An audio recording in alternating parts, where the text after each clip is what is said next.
Bonjour, comme chaque semaine, voici le Nouvelle Information ouvrière. Aujourd'hui, le numéro du 1er novembre 2012. La une s'ouvre sur le projet de loi de financement de la sécurité sociale à l'Assemblée nationale. Les hôpitaux devraient faire des économies de 650 millions d'euros. Les conséquences, l'hôpital Dieu à Paris par exemple, le gouvernement voudrait fermer les urgences pour faire un hôpital sans lit. Le secrétaire général de la CFDT réaffirme son accord pour le transfert d'une partie des cotisations patronales de sécurité sociale vers la CSG, mais pour y parvenir, l'appui de la seule CFDT est insuffisant, c'est tout le problème du gouvernement.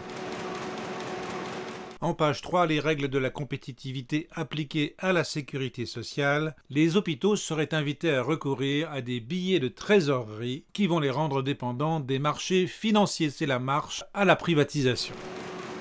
Le 13 novembre, à 15 h, le ministère recevra une délégation des élus de toute tendance menée par Gérard Chivardi, délégation qui a pour mandat le combat contre l'intercommunalité forcée. En page 10, un article sur la Grèce, le gouvernement d'union nationale dans une impasse totale. La coalition Syriza se bat pour ouvrir la voie à un gouvernement de sauvetage social qui annulera tous les mémorandums.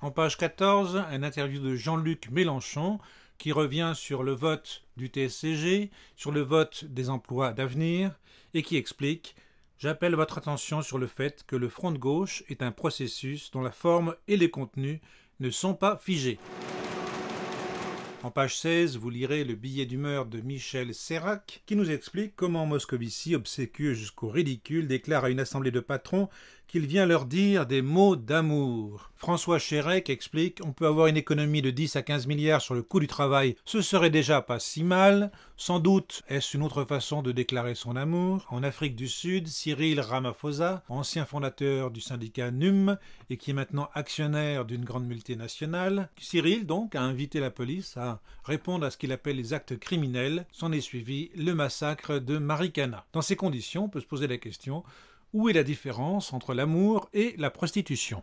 C'est pas tout ça, mais rien ne vaut la lecture d'informations ouvrières.